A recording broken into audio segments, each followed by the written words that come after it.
When there's no more room in hell, the dead will listen to Bloodfest, the podcast.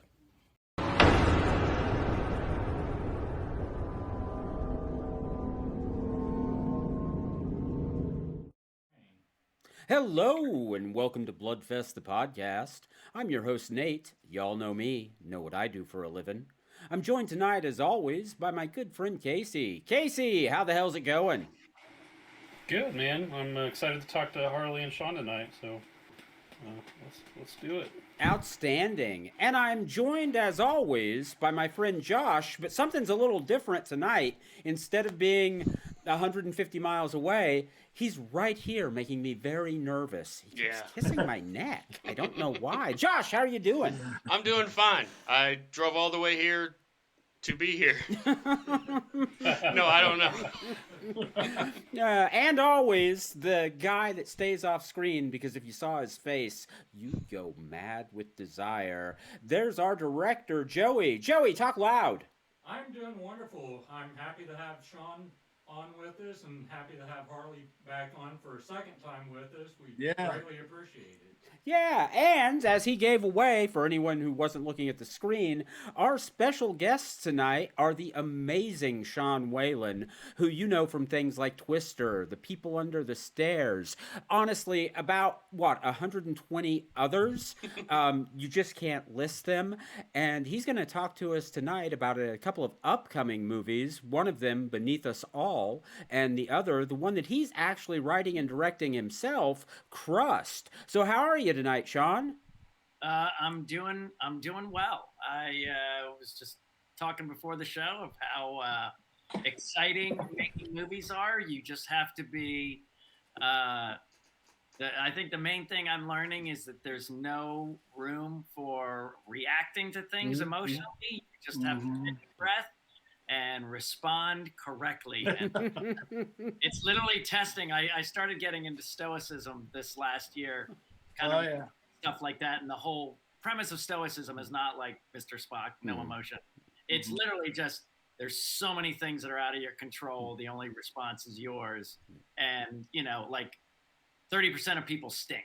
Yeah. So just, you're gonna run into annoying people. Yeah. You're gonna run into problems. And I have this quote on the wall that says, "There's no normal except change, disruption, loss, and uncertainty.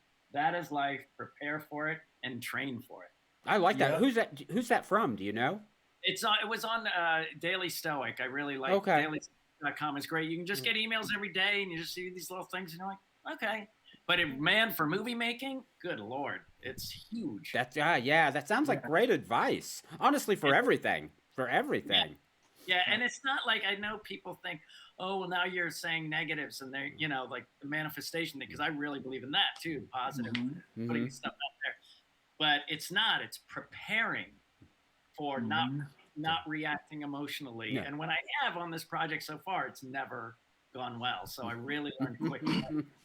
This is not the way to do it. You got to be cool and calm and try to get through it as much as you can.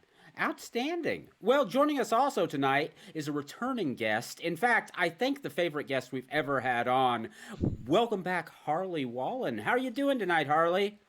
Thank you. I am great. I don't even know how to react to somebody saying that stuff.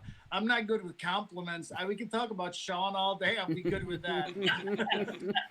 Honestly, we all after talking to you, we were like, we think that's our favorite guest. That's the guy we just had the most fun talking to. So it is great to have you back, and thank you for doing it.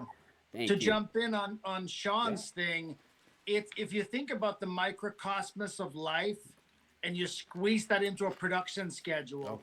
And then you think about anybody getting sick, anybody having a problem, anybody being emotional, and all those things happen at the time when nothing can go wrong.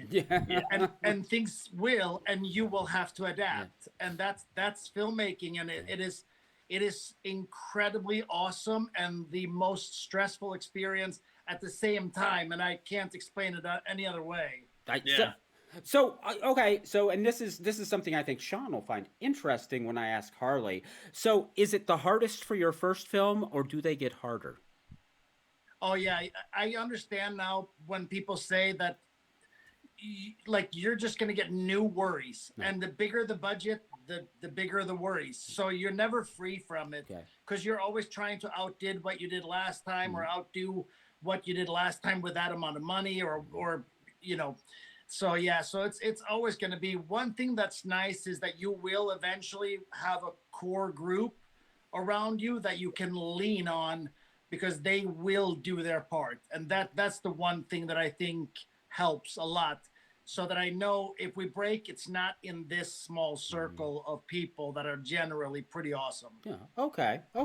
So, and I think we talked about this before. So you tend to, like, cast wise, you'll cast a lot of the same people over and over. Is crew like that too? I mean, do you work with the same AD, the same DP, the same gaffers, the same what have you? Is that, do you feel like you build a crew that you trust, and then you just keep taking them onto the next? To some degree, that's the case. We did make a change the last time around, because we were making a completely different film with a completely different message and style, and I think we made an adjustment for that. And I think for me, I have the same AD always, and for some reason, without Joe Victor, people used to always be like, what's going to happen when you lose whatever the DP at the time was? And I was always like, I'll survive losing my DP. I don't know, surviving without my AD. Yeah. Because my AD is the champ. Like, he's amazing, right, Sean?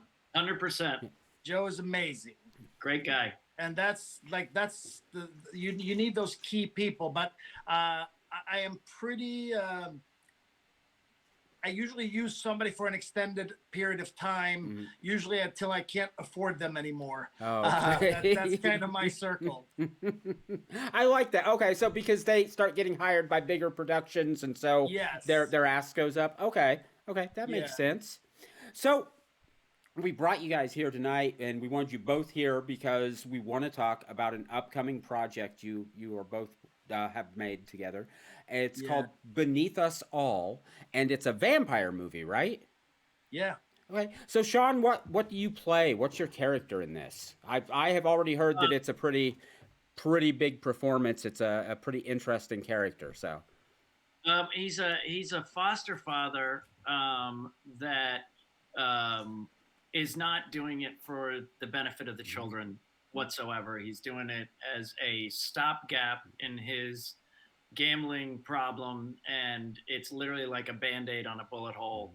He just has these foster kids to help generate some income.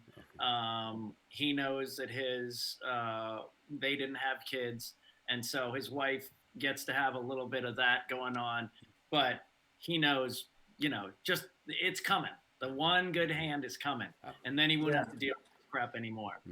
So he resents the fact that he's in this position to have these kids in his house, because it's that's not the way he wanted to roll. He was going to hit it big as a gambler. They were going to head out and have a great life, and he's kind of stuck. And so, and he's a classic male character, meaning the old school thing where you don't talk about feelings, you just bottle it all up, drink your beers. And then, when the right trigger comes up from the kids or something, he'll lash out at them. And he's not a role model in the slightest. So no, a dark character. So is he a villain, or is he just a flawed character in your mind? Oh, good question. That's the question that we all ask. That people kind of tumble over their heads at the end of the movie, which is that's why. Okay. Let me jump in on that. Yeah. So we literally haven't seen this with a real audience until a film festival just recently in North Carolina, and I sat with audiences for Ash and Bone for a year, and it was generally a loud, rowdy audience because they loved every. It was such a big audience, and we're sitting in this theater, and it's like literally you can hear a pin drop, and it's like, oh, it's pretty quiet in here. And then we ended up with a second screening, and we had a bigger crowd in, and it was still the same thing. It was pretty damn quiet. And the next day I stayed, and it was after Sean and Jan had left. But people would come up to me and I say, "So what did you think?" And they were like, "Dude, that's a heavy subject matter." And I'm like, yeah, I know. And that's the thing. It is just like Ash and Bone is a family drama with crazy murderous cannibal hillbillies. This is a family drama with a psycho vampire on the tails. Okay. Yeah.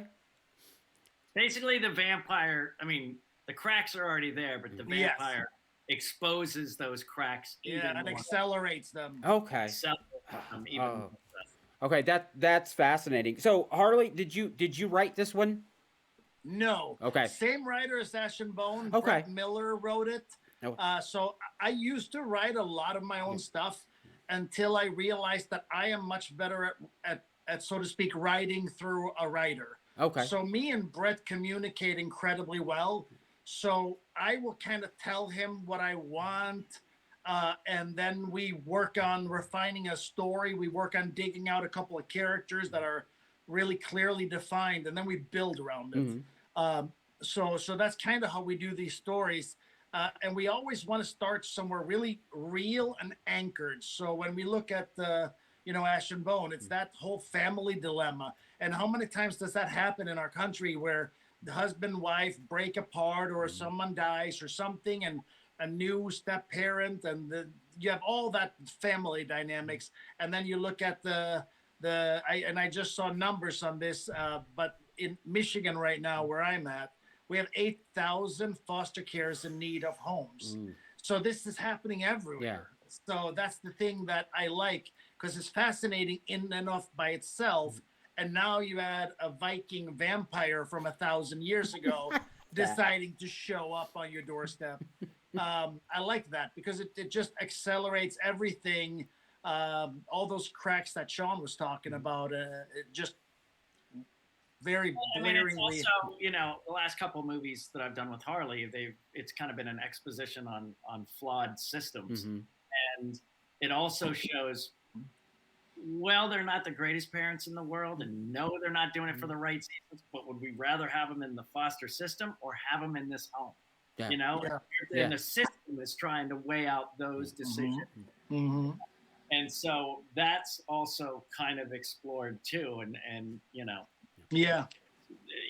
usually it's that big bottle of wine that opens up all the cracks, but Well, dead on. I was gonna say bottle of wine, vampires. Either way, it's drinking. So it's the same problem. Looks like blood either way. So do we have a release date yet? No, but we just heard murmurs about a summer release. So nice. I think we're really close. So yeah, I'm excited. I also just found out yesterday that they're changing the art. So it was really interesting because I was tempted to change the artwork, and then we went to the convention, and a lot of people loved the art because they say it's so. And then our guy with the distribution says it's great as a poster, but when you're watching a thumbnail on a phone or a tablet or anything, he's like, then you have no idea what this is. Yeah, that's interesting how that's changed. I don't even think about that. Changes poster art, the way streaming has affected stuff. Yeah, I didn't even think about that. Something that's built for a 24-inch tall poster or 24, would be completely different in a thumbnail. That's interesting. Yeah. So and that's how most people find movies now. They're scanning. Yeah. And I know a friend who did a movie about superheroes, and he wanted to call it Versus, and he had this like dark thing, but then they changed the title and changed the poster and said all superheroes must die, and they changed it, and everything changed for that movie. Like all of a sudden, it was just easier to market. 100%. Yeah. So are we looking at theatrical release?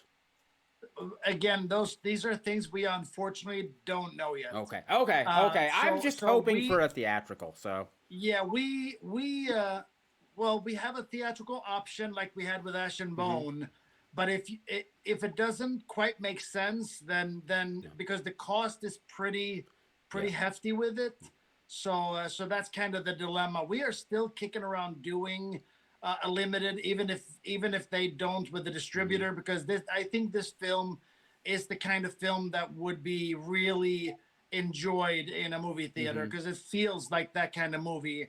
It has a saga or epicness or whatever about it that I really feel is tangible when you see it on a big screen. Yeah. Okay. Outstanding. Yeah, and I hope it gets a theatrical. You know, what we really hope for is later that it gets a physical release on Blu-ray. So. Yes, That's what, yeah, so we are all collectors of films on physical media. Too. Yeah, we spend all of our money. Vinegar Syndrome, Severin, Scream Factory, they take all of our money. Casey, actually, don't you have like a second job just for the Blu-rays? No, I do have a few Blu-rays though. I think I'm somewhere around like 1,300 or so. Yeah, just a few. Yeah. So yeah, we always hope to see the physical release on everything. Yeah. So was this film a lot of fun to make? Yeah. It was hard. It was fun, but it was hard because it was almost all overnights, and we wanted to really light this like a creature movie. So the cinematography and the lighting is really spectacular for an indie film, and we paid for it in hours. We really did. So that's the one thing that I will say is that we had a hard time sticking to a 12-hour day, which was the one negative piece, but it was a lot of fun to make otherwise. Okay, outstanding. So, Sean, you've worked with Harley twice now, is that? Yes. Right? Yeah. This was the first time we met at a premiere a long time ago. Turn this on. We met at a premiere a long time ago. Through our mutual friend Jan Birch, and then we I forget what it was. I said, "Hey, let's go out for dinner," and we sat down, and we just talked, and we're like brothers from another mother. It's like same kind of past history personally. Then we had the same kind of passion about love for movies, and then the movie love, and we just sat there all night and go, man, this is symbiotic. And then so when it was time to work together on this one and he offered me the role, look, in independent movies, TV shows and studio movies, it's like a big train that you just have to jump on and stuff. But why I'm really enjoying independent movies is we spent time building this guy from the ground up, and he knew I was working with if you guys are fans of the TV show Oz. Yes. So you remember J.K. Simmons. Oh yeah. J.K. Simmons and his right-hand guy Robeson, the guy with the bald head, his partner, that ended up doing the direct. That's one of my good friends. His name is Okay. And when he found out I was getting it, I said, "You're the one who's done these bad characters and stuff." And he, the obvious thing that you go into there's no one thinks they're a bad character. No one thinks they're a bad character. Thanos thought he was helping the universe by getting rid of half. He doesn't think he's a bad character. But that wasn't the simplest thing. He just said, you have to bottle it up. You have to just bring it all down, and any emotion that you feel, it just can't come out. So you just have to sit there and stew, and so you grab a beer. So you smack the kids when they're not being good. You have to just internalize. And he hammered me, and it was great. But then I'd, go back to Harley, and I'd say, I want to do this or this or this, or can I do this? And it was we talked for probably 3 weeks before the movie. That's any director that's about this for the love of the art, that's exactly what we want. Somebody taking ownership of their character and really defining them. Because when you watch a movie, what's going to grab you is the character that's clearly defined, not the I am a detective guy. That will never work. It has to be a full human being that is and work the way they do for a reason, and we want to dig that all the way down to the root. And that's I love how Sean works like that, because I'm used to a lot of people, they kind of dress their character and then they look at themselves and go, okay, I can do this. And it's like some outside thing they wear, where I sometimes can use that as a crutch too. But I love that building the internal parts of why they are the way they are. Because that way there's very little directing to do when you get on set, because you are now a person that's fully and clearly defined. Okay. Yeah. So, Sean, would you say you're a method actor? I mean, method in the sense that, I mean, all acting at this point is pretty much method. There's no such thing as non-method. Okay. Because, you know, Stanislavski in the turn of the 19th century, then the people in New York in the 30s were very interested in what he was doing. They all went over there. They came back. They started this realistic type of theater. And then they all became our greatest teachers of Brando and Pacino and stuff. It was, you know, Lee Strasberg and Udo Hagen and Meisner, Stanford Meisner, and you know, all these people. So literally there's no not method unless you're doing like wacky Nickelodeon Disney stuff. Anybody who's doing any real role, it's we don't do the presentational acting that you see in the 30s and 40s. And Harley and I have talked about this before. When you watch Streetcar Named Desire, you see Marlon Brando, who just came from Broadway was getting phone calls from the police, from the audience members calling the police saying a thug has wandered onto the they've never seen anything like it. He's taking off his shirt, he's chewing while he's talking, he's being completely real. And if you watch Streetcar Named Desire, you see the beginning of this new acting style chopping away. And the only other person who's with him in that kind of acting style, who was also the most relaxed, is Carl Malden, who was in the same. And you could see those two guys starting to bring this whole kind of acting to the fore. So in that sense, it's it's just different ways to do it. Udo Hagen's more build it from the outside. She's not saying more the inside, but she's saying outside in and then describe. I work more internally and then build on the outside, or kind of simultaneously. We were talking about my look the same way we would talk about, you know, why I am the way I am, what makes me angry, if I have questions on the script, you know, and Harley's also willing to know that, you know, you never really understand your character 100% till you give it to an actor, because the actor's got to live it 100%. And they say, would I really do this here? And Harley was open to always go, you know what, that's a good point. Let's just switch this. Or But I think he knows that, you know, because Dustin Hoffman was difficult. Well, Dustin Hoffman wouldn't do anything false. He just doesn't want to do false things. So that's difficult in a train that doesn't really want the quality of a full character. He was completely open to it and was open to the ideas, because I think when you do that kind of work, as long as the director knows that you're doing it to make the movie better, not to how do I steal this scene, you know? And I don't think I've ever gone into it going, how do I steal this scene? I always am doing it to deepen and root a character, to fulfill my obligation of the story being told. That's honestly, that's fascinating, because I was asking a very simplistic question, which was what kind of actor. Basically, I was asking what kind of actor do you think of yourself as, and you just completely schooled us on the history of method acting, and that's awesome. That's awesome. Thank you so much for doing that. No problem. That's great. And you did mention Nickelodeon. My daughter Lexi pointed out that you played a ghost in Witches of Waverly Place. Is that right? Yeah, that was Disney Channel, but Disney Channel, yeah. Wizards of Waverly Place. I played. So there was a big Halloween episode, and it was me and two big guests for me and Danny Roebuck, who's become a friend ever since then.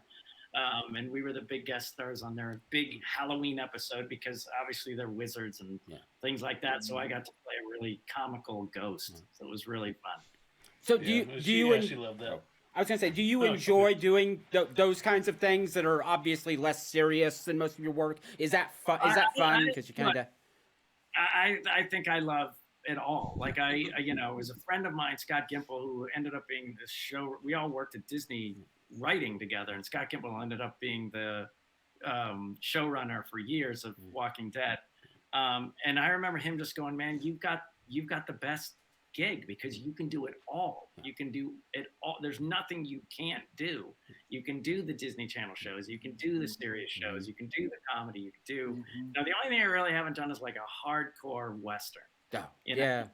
that's the only thing I kind of haven't done. But in terms of big budget, low budget, you know, movies with you know, little kid goofy movie, all of them. Yeah. So I think I like doing it all. It's all a fun challenge. So my quick question is, so Harley, when are you going to plan a Western for Sean to star in? You know what? There is temptation, and I have been asked by distributors. It is a fairly hot genre right now. The only thing is they usually want action Western, and it's like, if I was going to do a Western, I would want to mess with people and make it a horror movie. Yeah, a horror Western. Like, why not? Yeah, You know? yeah. Love that. So if we can shift gears for a second here, Sean, you have a pretty big project in the works. Can you tell us a little bit about how people can get involved with Crust? Yeah, it was a little idea I threw away in some pitch meeting like 12 years ago. They were saying horror is so expensive, and I thought it doesn't have to be. Just like doing in a laundromat where like a guy collects socks and then the pile of socks turns into a sock monster. Like, do that. That's cheap. You can shoot it. And I never thought about it again until after a divorce in 2015. I went through a pretty serious depression. I came out the other end, and I had all this kind of anger and frustration. And these people said, "Oh, you should add a pet." And I was like, I couldn't even get out of bed or tie my shoes. What am I going to do with a pet? And then I did this little independent movie called Ugly Sweater Party, a really fun John Waters-ish horror comedy from these guys, Aaron Mento and Charles Sugavala. And I went to their house and they shot me out in a day. And I'm throughout the entire movie. They shot me on a green screen for the afternoon. I did my initial scene in the morning. And I go, man, you can do this stuff. Like, you can actually make stuff. And so I went home and I called my friend Jim, who's not even a writer, but he's so nitpicky and critical for details that I thought this is the perfect guy to write a sock monster thing, because everything else has to make sense. And I wrote it, and it flew out of me. And you know, Harley actually saw one of the earlier versions years ago. He wanted to, you know, take it on and direct it, but I thought, I got to hold on to it myself in terms of directing and holding it. But he enjoyed the script and saw the merits in it. And then I, you know, just a lot of people saying, oh, we want it on the shelves of Walmart. You'd have to do this, you'd have to do that, you have to change this, change that. And I finally just gave up and thought, you know, I'm not making this for Walmart. I'm not making, you know, like I just saw John Wick last night, and I thought, you know, this is made for an international audience. You know, the way they structured it, the way they had international action stars, and the way they spoke so simply and clearly, and you know, it's paid for. They checked every box. They checked every box, 100%. Like it's like Avatar, same thing. But to me, I was like, this is not who this is for. I know I'm going to get hate on this movie because people just won't get it. They won't get it. But it's not for them. It's for the people who loved People Under the Stairs. It's people right now who are digging on Ash and Bone. You know. It's the people right now who, like, I loved Sleepaway Camp. I saw Sleepaway Camp like 30 times, you know. Now Felissa and I are friends. So it's for those people who come home on a Friday night with their friends and they had an adult gummy or an adult beverage. A few of their friends are sitting around, they click and go, what the hell is that? As they see a sock monster on a little... They watch that, and then they go tell their friends. And it's word of mouth because, you know, at this point, Rocky Horror Picture Show has been playing in this theater in Santa Monica, California for probably 45 years, you know? So that's what I'm looking for, you know, something fun, people who have appreciated my comedy, my horror, and this is a amalgamation of both. I don't know what I did wrong, but I wrote a horror comedy.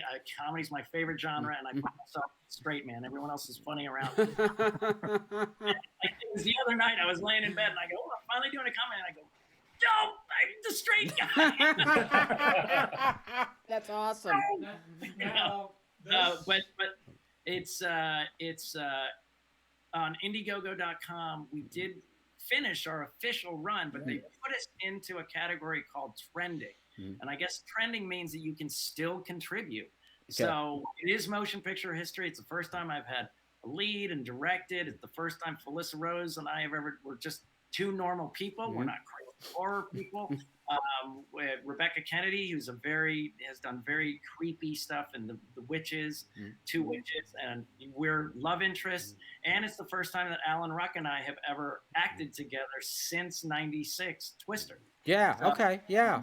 it's fun, and you can go to Indiegogo.com and then look up Crust, and there's fun perks on there, and We'll so put I'm very our.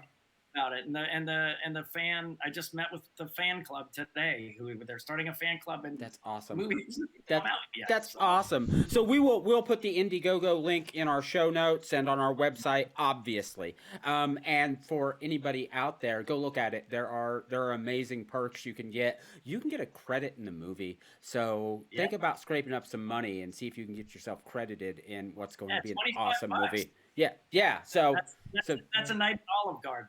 Yeah, almost So- at McDonald's at this point. Yeah.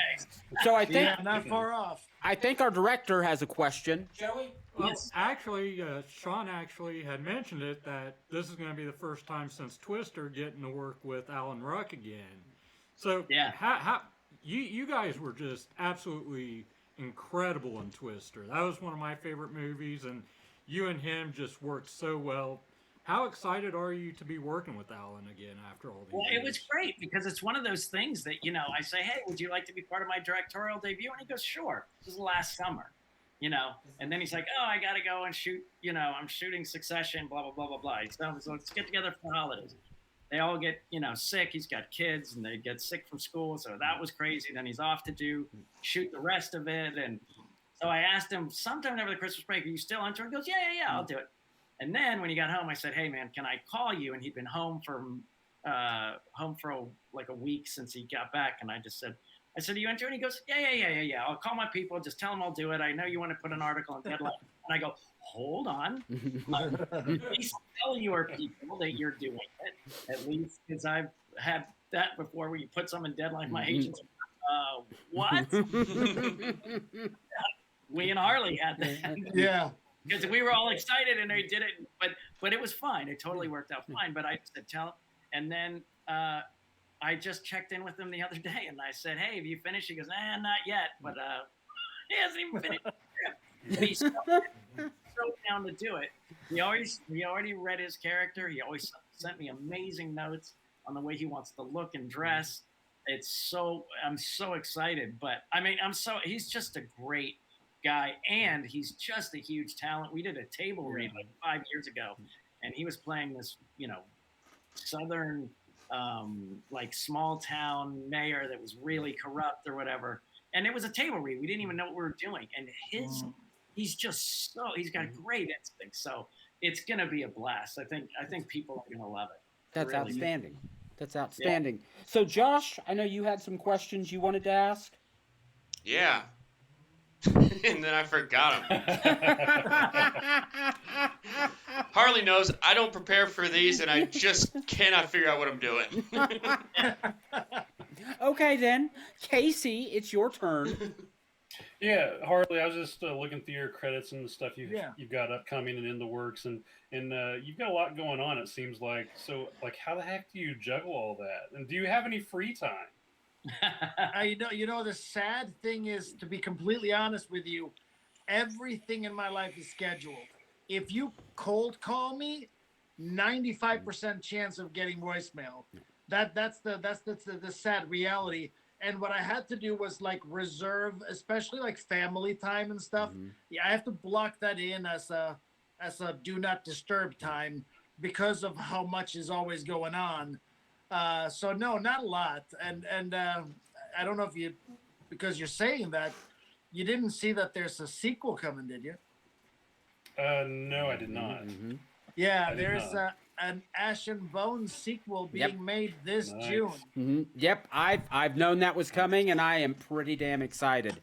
Honestly, I have no idea where it's gonna go. No idea. Yeah, the ending of the first one was so good. I have no idea what to expect. I'm like, this is must see the minute it's available. So very excited. Thank you. Yeah, I'm really giddy. I told Brett, I said we're gonna be one of those rare ones that make a sequel better than the original. That is definitely what we're aiming for, and I just got what will be the working script now up until we go. So I'm looking forward to nailing this thing down. But yeah, it's incredible. And Sean, you're gonna have so much fun. Well, it's I had fun with the first movie. It was a little bittersweet because I was almost one of the leads in there, but things did not work out the way they were supposed to at that time. So, but it was really fun to go see it, and now I get to be part of that world. And you know, Harley and I will probably be working together for years to come. He's very open to the way I work, and he knows I'm always trying to do my best for the movie. So, yeah, no, for sure. No, I think we have some people under the stairs thing happening, because with you and me and Jan, and then I don't know why it's like Brandon. I think you're gonna be you're stealing him too, aren't you? Yeah. Yeah. I got in they're doing a fun little. It takes place in a laundromat, and then at the very end of the movie, I'm gonna have Wendell Josepher from Twister, and she'll be doing laundry. And a quick little funny bit, and then Jan and Brandon will be doing something because that's, you know, the people under the stairs. Folks. Yeah, I love that. So that's in the credits. I'm gonna have fun people in the credits. That's awesome. That's awesome. So speaking of that, so People Under the Stairs, which was like a real breakout performance for you. I think everybody knows it. So you got to work with the sadly departed now Wes Craven, and I have to ask, we are mostly a horror show, and you worked with one of the absolute top masters. What was it like? What was it like working with Wes? He's just 100% wanted, you know, the things with these, and I think every horror person knows this. Rob Zombie, Harley, Wes, they all want the same thing. The situation is absurdly horrific, especially People Under the Stairs. What an awful period, you know. But he wants the acting to be real and grounded and actually, you know, respond like a real human should. And he was so great. Like if I had to do emotional preparation, I had a death scene in a furnace, and I remember having to get ready for that. You know, Roach is very heroic, but to be honest, you know, he knows he's dying and he doesn't really want to die. So I prepared for that, but then tried to play like nothing was wrong. But I had to prepare for that. And I just remember makeup people or whatever would come over and say, is he okay? And Wes would know, and he'd go, no, he's working. It's like someone going over to a sound guy and go, what are you adjusting that mic? And that's what was also great, you know, working with people that know that, and actors like Harley always knew that. The AD would always go, camera, sound, Sean, are you ready? And I'd go, hold on, you know, and I would wait, and then I go, all right, let's go. Do you know what I mean? Like you need people who understand that everybody needs to prep, you know? Yep. Yeah. And a lot of people don't understand acting. They just think that, you know, you walk on there and spit out your lines. Yeah. So, push a button. yeah, but he was also just like, I always say, people, what was he like? And I go, you know, the barbecue, and there's a couple of uncles, and the big uncle sitting there turning over the burgers going, who's ready for the next one? That's not Wes. He's in the hammock reading a cool book by himself. Of course, it would be, you know, Edgar Allan Poe, you know? But he's quiet and mellow and sweet and nurturing, and you look at him and just go, how does this crazy crap come out of your head? Yeah, it's a few of the people I have known who have made totally horrific things, but they're just kind people. And I always wonder, how the hell did you come? I have a friend, Mark Savage, and he is an awesome guy. He's an indie filmmaker from Australia, and he made one of his early movies is called Defenseless, and it has one of the most brutal scenes. It's a rape scene, and it is one of the most brutal scenes I have ever seen. And there's no way I can reconcile in my head that he thought of that, because he's just this sweet, kind, nice man. It's very interesting. Yeah, you know what they say on those murder shows? It's always the quiet ones. It's always the quiet They're ones. always Yeah. they're so nice and Yeah. quiet. Yeah, right. Uh-oh. Uh-oh. I just I remembered think that there's a Casey's creative nice. outlet to things, though. I think the reason some of us aren't crazy is because we have that Right. to go to. Yeah. That makes perfect sense. So, Casey, I know you had other questions you wanted to ask. Yeah, Sean, what of all the roles that you've played, what would you say would be the closest one? Like, have you played a role that's like really close to your actual personality in real life? I mean, what role would you say that would be? I think ones that were, it's hard. Everyone has a piece of you. It should, you know. That makes sense. Like I wouldn't be an evil foster dad or whatever that would smack my, my teenage daughter with his asses off. I can understand why he did. Who hasn't wanted to hit a kid? Honestly, all parents think that, but they don't say that. But I think that someone asked me like, which is the one you'd rather like live in their skin? I'd like to feel like I'm a Roach in that way, only because he was having fun with life, but also trying to make things better for the little, Alice, and also go after and really kind of go after and make the parents' life miserable. He was smart enough to leave. Obviously he could have left. He stuck around to help her. And I feel like I like to mentor and help people a lot. Now, I don't spend a lot of time, going after my enemies the way Roach did. In terms of that, I would like to think I do the right thing as much as I can, to make things right. I think it's more, that's what I appreciated about him, is because he always wanted to make things right. And I didn't understand that till years later, that he was a very quiet, subtle hero that never knew he was a hero. He didn't know he was a hero. And all that in 11 minutes of screen time. Wait, you're only on screen for 11 minutes? Wow. Okay, so you are such a massive part of that film. You feel like kind of the center of the film, and that's amazing. Well, he's a red herring, at the beginning. You think he's a scary, creepy person trying to get him. Then, you find out that he's not. And they swing it so far in the other direction. It's super kind, and it turns out to be like a martyr.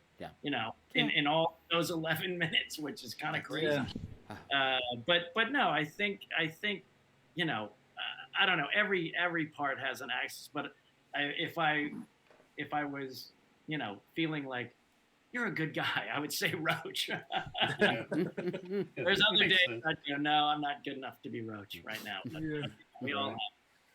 Yeah. I just actually watched a film you did with Jose Prendez. So I know him as Master Chaos, so the Headless Horseman. That's a lot of fun. I've seen it twice. That was 6 days of shooting. Oh, really? Yeah. Wow. Yeah. But how did you guys cross paths? I watch him on YouTube all the time. I know him as Master Chaos because he's a film collector, so he talks a lot about Vinegar Syndrome and Severed and stuff. Yeah. I enjoy.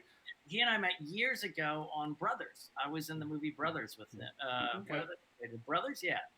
I did his movie like 10 years ago with him, and we've always kept in touch. And then when he had this going, that part, he kind of wrote it like a young, like a guy, like a sidekick, like, "Hey man, what's going on, boss? What's going on?" And I called him up, "Dude, I said, this is a great part for me back in '95." Yeah.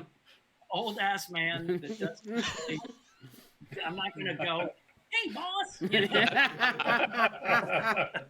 but like Harley, I said, "Look, if that's what you want, I'm not your guy. But if you want to hear like an older guy that is kind of stuck in a rut of being the sidekick of this guy, maybe he doesn't want to be, I think that's more interesting." And then Asylum came in and said, "We don't want a goofy comedic sidekick," and I thought, okay, so I got to play, something that was a little more in my age range, but he still was open to the way I, made my look and everything like that. But yeah, he's a great guy too, Yeah, he is. Yep. Yeah, so Casey's actually been on a YouTube show with him.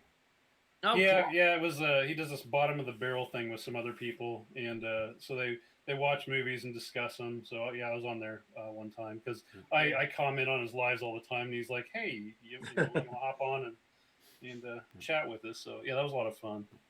Yeah. Cool.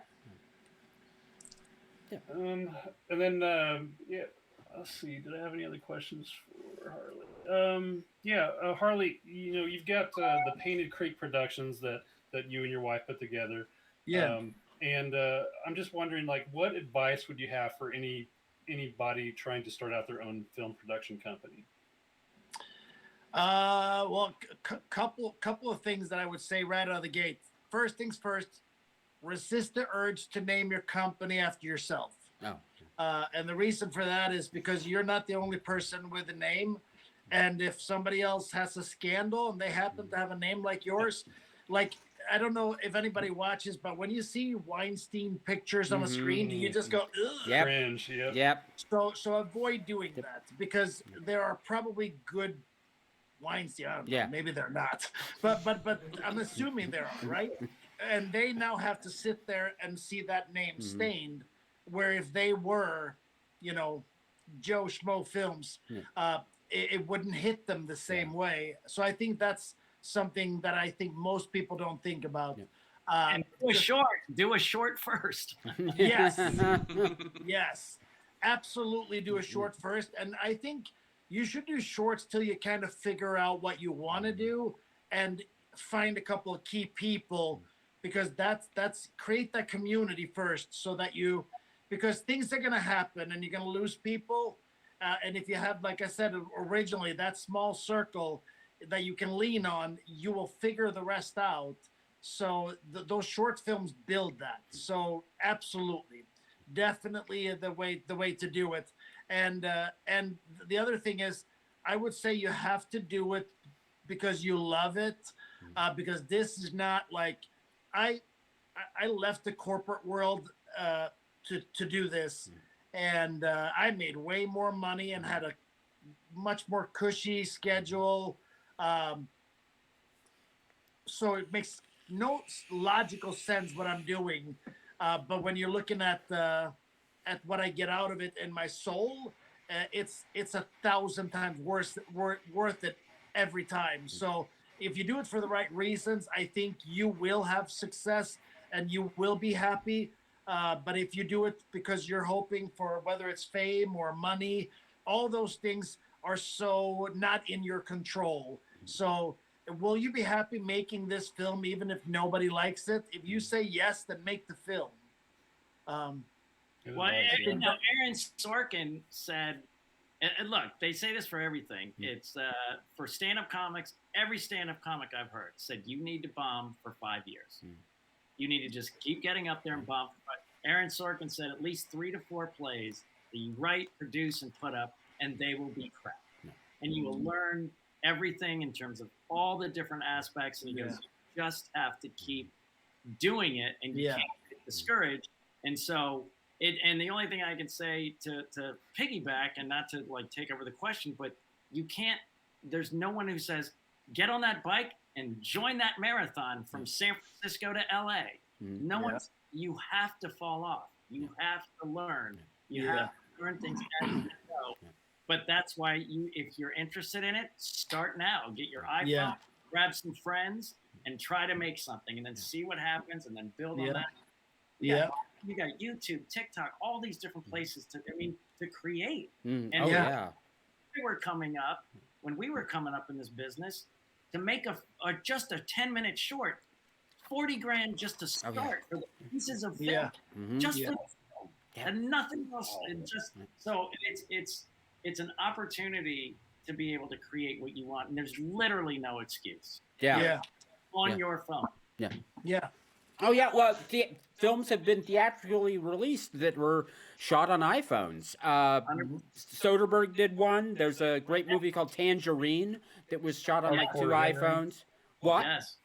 Hardcore Henry. Yeah, Hardcore Henry. Yeah. So there really is. You're right. There's no excuse. Nope.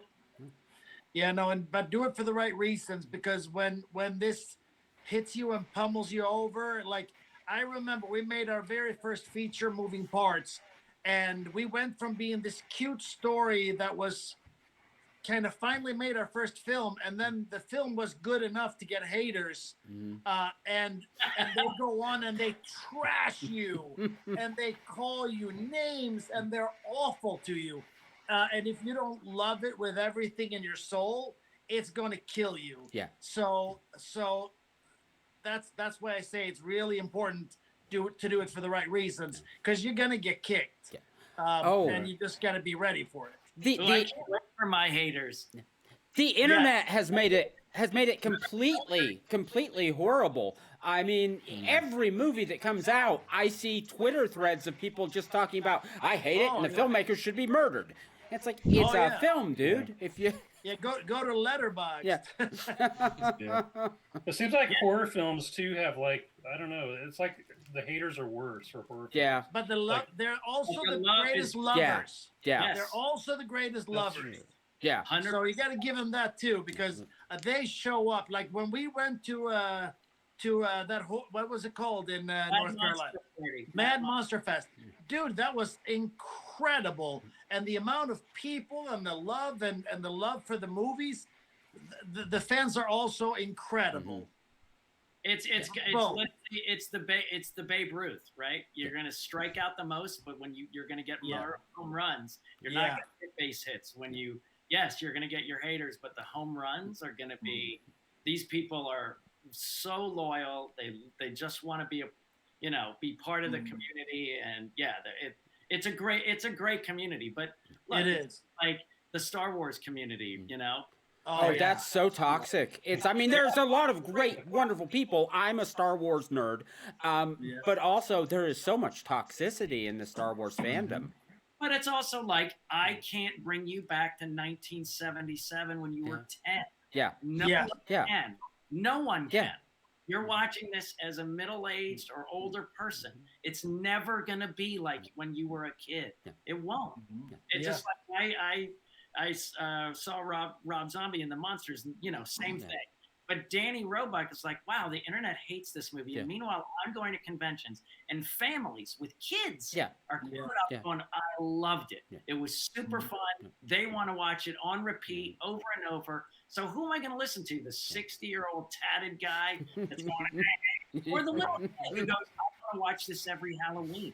And the greatest thing I ran into him recently, he goes, who was sitting down in 65 or 70 or whatever it came on, 68 or whatever, and sat watching the monsters going, this is superb. This is true. Right? You're all going, it's goofy and fun. Yeah. It's slapstick comedy. Yeah. It's at the most base. Those guys came from vaudeville. Those guys,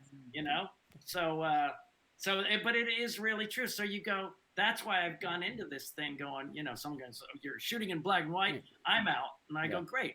Tell me how much Young Frankenstein sucks. Yeah. Waiting. You sat there and went, you didn't. No, you didn't. If you're watching my black and white, I failed already. 100%. And so you just know that people aren't gonna. You just have to know that there's going to be haters. And you're right. It's a badge of honor to get haters. Yeah. It means you got noticed. Yeah. They actually work you harder than anybody else. Yeah. They really, somebody said a while ago that haters make you famous. And I think that's probably an exaggeration, but there's something to it without a doubt. Yeah. And then you just have to be able to know what are trolls. You click on it and they have no profile pics or followers. This is one of those. Yeah. The guy who rated your movie a 1 has made 0 other reviews. Yeah. Right. It's like, I believe you. Yeah. Oh, yeah. You'll see that. It's pretty tough to get a 1 rating too. I mean you're right. Yeah. But I think that's good advice in general. You shouldn't believe anyone who says it's a 10 or a 1. Yeah. Neither. Yeah. Neither one of them are being honest. One is your best friend who's trying to be nice, and the other one is a hater. Yeah. The truth lies somewhere in the middle. Well, you also have to just know that, both Harley coming from competition, me coming from a life of acting with tons of rejection, the hardest part of this thing is the passion when you make the movie. It has to be from a vulnerable, artful place, and then as soon as you walk off that set, you've got to be harder than anyone else in any other business. So you can't take the rejection personally, but you have to be open and vulnerable like a child when you're actually acting. So that's the switch. If you don't have both things, or if you start to melt, you get sensitive on the business side, you're done. And if you get hard and closed on the acting, you're done too. So you have to be able to wear those hats. Yeah. So is indie filmmaking, is it harder than when you work for something that's at a big studio? I mean, there's things you're not, listen, I will tell you recently why I've kind of had this love for independent filmmaking is when I'm on a set, and a big set, we're all in our trailers. When you're on an indie, like I will say that on Beneath Us All, people who have seen it have really talked about me and Maria Olsen's chemistry. And that literally came because we were in, when you're in an independent movie, you don't have your little private dressing room. Yeah, we've prepped privately in each direction. Like a common area or whatever. And we sat down and we just started talking in our characters. I just said, that we don't have much love in our relationship. She goes, what are you talking about? I love you too. I look up to you. And then I went, oh, and we just started talking in our characters for like an hour before we ever shot together, and it was all taken care of. Yeah, that's awesome. And we wouldn't have had that moment if we didn't do that. Same with this other guy on you saw Headless Horseman, the Ethan Corbett, the guy, Angel. He went to a Denny's and talked for 3 hours one night. And that made people said, it looks like you guys have known each other for years. And that's how everybody said about me and Maria. It looks like you guys have been together for a long time. Yeah.